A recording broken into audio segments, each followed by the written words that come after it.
అనగనగా ఒక అందమైన గ్రామం. పంటలు, పాడి పశువులు తప్ప పగలు ప్రతీకారాలు లేని గ్రామం అది.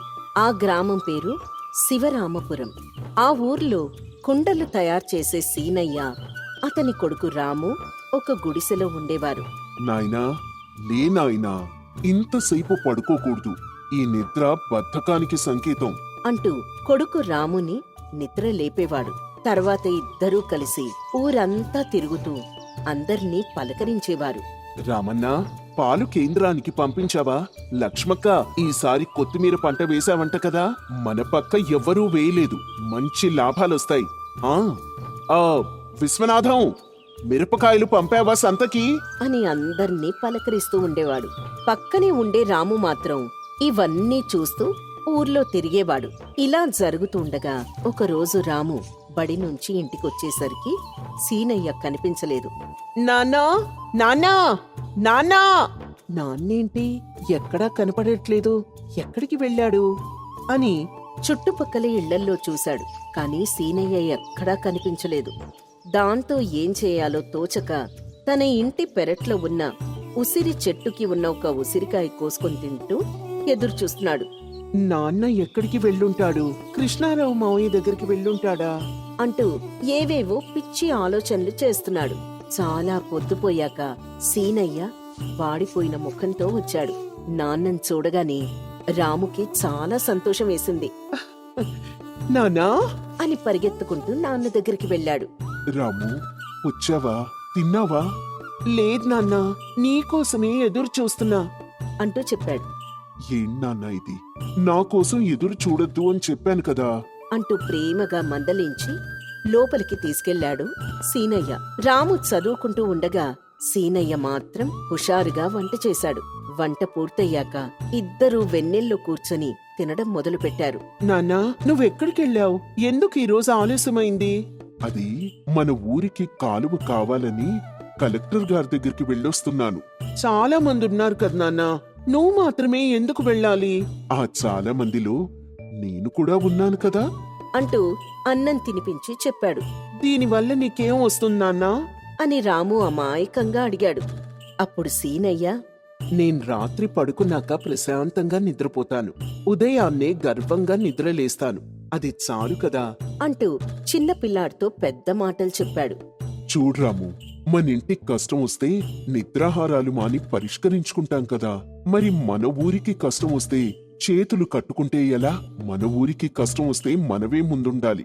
ఎందుకంటే ఉన్న ఊరు కన్న తల్లితో సమానం అంటూ సీనయ్య గోరుముద్దలు తినిపిస్తూ చెప్పాడు.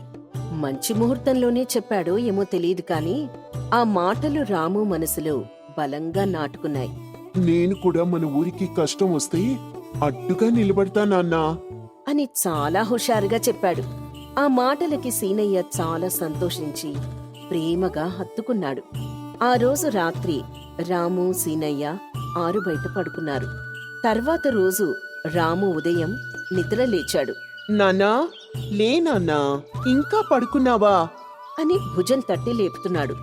సీనయ్య మాత్రం లేవలేదు. నాన్నా, నాన్నా అంటూ రాము కదుపుతున్నాడు. సీనయ్య మాత్రం అలాగే ఉన్నాడు. రాముకి భయం పెరిగిపోయింది. ఏడుస్తూ ఉన్నాడు. ఊరి ప్రజలందరూ ఒక్కొక్కరిగా అక్కడికి చేరుకున్నారు. సీనయ్య చనిపోయాడని అందరికీ అర్థమైంది. రాముని ఓదార్చారు. నాన్నా, ఒక్కసారి లే నాన్నా, నాన్నా, నాన్నా, నాన్నా అని ఏడుస్తూ ఉన్నాడు రాము. ఎవరూ లేని సీనయ్యకి ఊరి ప్రజలే అంత్యక్రియలు చేశారు.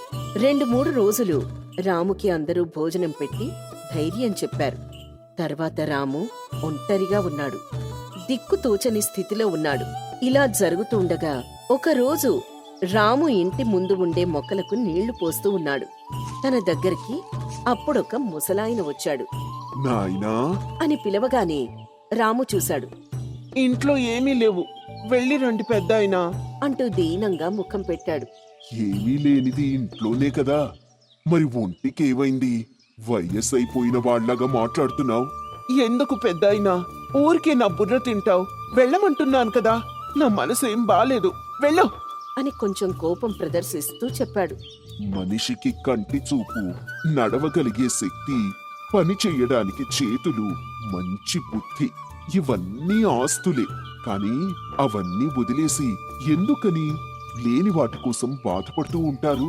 అని ఆ పెద్దాయన చెప్పడం మొదలుపెట్టాడు. రాము ఆసక్తిగా వింటూ ఉన్నాడు. చిన్న చిన్న రాళ్లకి నీళ్లు ఆగిపోతే నది ప్రవహించదు. ఇలాంటి చిన్న చిన్న వాటికి కృంగిపోతే జీవితం ముందుకు సాగదు అంటూ చాలా తీక్షణంగా చెప్పి అక్కడి నుంచి వెళ్ళిపోయాడు. వెంటనే అర్ధరాత్రి రాము చటుక్కున నిద్రలేచాడు. ఏంటిది? ఎక్కడున్నాను? అని చుట్టూ చూశాడు. ఆశ్చర్యంతో ఇల్లంతా చూశాడు. అంతా మా నాన్న చెప్పినట్టే ఉంది. అనుకొని తర్వాత రోజు నుంచి చదువు మీద దృష్టి పెట్టాడు. చిన్న చిన్న పనులు చేసుకుంటూ చదువుతూనే ఉన్నాడు. అంతేకాదు, ఊరికి కాలువ కోసం అర్జీలు రాస్తూనే ఉన్నాడు. లక్ష్మక్క, ఈసారి టమాటా పంట వేయక్క. చిన్నాన్నా, గేదెలకి శనగ చెక్క వేస్తే మంచిది అంటూ ఊర్లో అందరికీ తనే కల్పించుకొని సహాయం చేస్తూ ఉండేవాడు.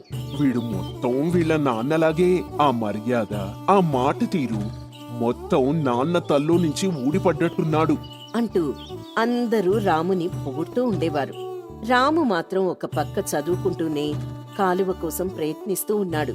మిగతా ఊరి జనాలు మాత్రం ఆ కాలువ గురించి మర్చిపోయారు. అయ్యా, మా ఊరి పొలాలు ఎండిపోతున్నాయ్యా, కాలువ పనులు మొదలు పెట్టండి అంటూ అధికారుల చుట్టూ తిరుగుతూ రాము మాత్రం ప్రయత్నిస్తున్నాడు. మిగతా ఊరి ప్రజలు కూడా రాము, దాని గురించి వదిలేయరా. నువ్వు బాగా చదువుకొని విదేశాలకి వెళ్లి ఉద్యోగం చేయి. ఆ కాలువ గురించి మర్చిపో అంటూ రకరకాలుగా చెప్తున్నారు. కాని రాము మాత్రం మర్చిపోలేదు. మన ఊరి కష్టం గురించి మనమే కదా ఆలోచించాల్సింది. పరిష్కారం మనమే వెతకాలి అని వాళ్ళ నాన్న చెప్పిన మాటలే చెప్తూ ఉండేవాడు. మనందరం కలిసి పోరాడదాం, ఖచ్చితంగా కాలువ వస్తుంది అంటూ అందర్నీ బ్రతిమలాడేవాడు. కాని ఎవ్వరూ అంతగా స్పందించలేదు. కాని రాము మాత్రం వదలకుండా ప్రయత్నిస్తూనే ఉన్నాడు. ఫలితం మాత్రం శూన్యం. బాగా ఆలోచించి ఒక పథకం వేశాడు. తర్వాత రోజు పోలీస్ స్టేషన్ కి వెళ్లాడు. అయ్యా, మా ఊర్లో ఒక వస్తువు పోయింది. ఏం వస్తువు? అంటూ పోలీస్ అధికారి రాసుకోడానికి అడిగాడు. మా ఊరి కాలువని ఎవరో దొంగతనం చేశారు. ఆ దొంగని కనిపెట్టండి. మా ఊరి కాలువని మాకు అప్పగించండి అని చెప్పాడు. అక్కడ ఉండే పోలీసులందరూ రాముని ఆశ్చర్యంగా చూశారు. ఏంటి సార్ అలా చూస్తున్నారు? త్వరగా మా ఊరి కాలువని కనిపెట్టండి.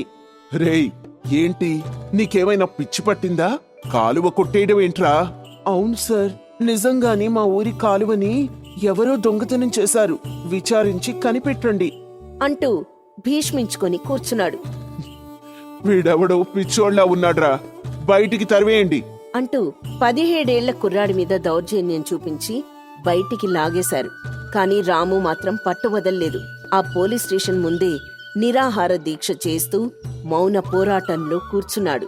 ముందుగా దీని గురించి పెద్దగా ఎవరూ పట్టించుకోలేదు. కాని మెల్లమెల్లగా అందరి చూపు రాము చేసే పోరాటం మీద పడింది. పత్రికల వాళ్ళందరూ రాముని ప్రశ్నించడం మొదలుపెట్టారు. నాకు మా ఊరి కాలువ కావాలి, అంతే. దయచేసి ఆ దొంగని కనిపెట్టండి అంటూ ఒకే మాట మీద ఉన్నాడు రాము.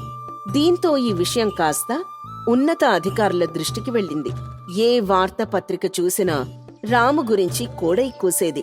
జిల్లా కలెక్టర్ దాకా ఈ విషయం వెళ్లడంతో స్వయంగా కలెక్టర్ రాము దగ్గరకొచ్చాడు. ఏంటి బాబు, ఎందుకీ గోలంతా? అసలు నీకేం కావాలి అని చాలా ఆప్యాయంగా అడిగాడు. దాంతో రాము జరిగిందంతా చెప్పాడు. వెంటనే విషయం కలెక్టర్కి అర్థమైంది. ప్రభుత్వం ఎప్పుడో మంజూరు చేసిన కాలువ ఆ ఊరికి ఎందుకు రాలేదు అన్నది ఆ కలెక్టర్ తెలుసుకున్నాడు. మధ్యలో ఉన్న అవినీతి అధికారులందర్నీ కలెక్టర్ గారు సస్పెండ్ చేసి ఆ ఊరికి కాలువ వచ్చేలా చేశాడు. వెంటనే ఊర్లో కాలువ పనులు మొదలయ్యాయి. బాబు, నిన్ను కనిపెంచిన వాళ్ళు అదృష్టవంతులు. మీ అమ్మా నాన్నలకి నా నమస్కారం చెప్పు అంటూ ఇంటికి పిలిపించి మరీ అభినందించి పంపించాడు కలెక్టర్. రాము నవ్వుకుంటూ ఇంటికొచ్చాడు. ఊర్లో ప్రజలందరూ రాముని అభినందించారు. రాము అలాగే నడుచుకుంటూ సీనయ్య సమాధి దగ్గరికి వెళ్ళాడు. రాము మౌనంగా సమాధి వైపు చూస్తున్నాడు. కాని ఆ మౌనం వెనుక ఉన్న మాటలు రాముకి మాత్రం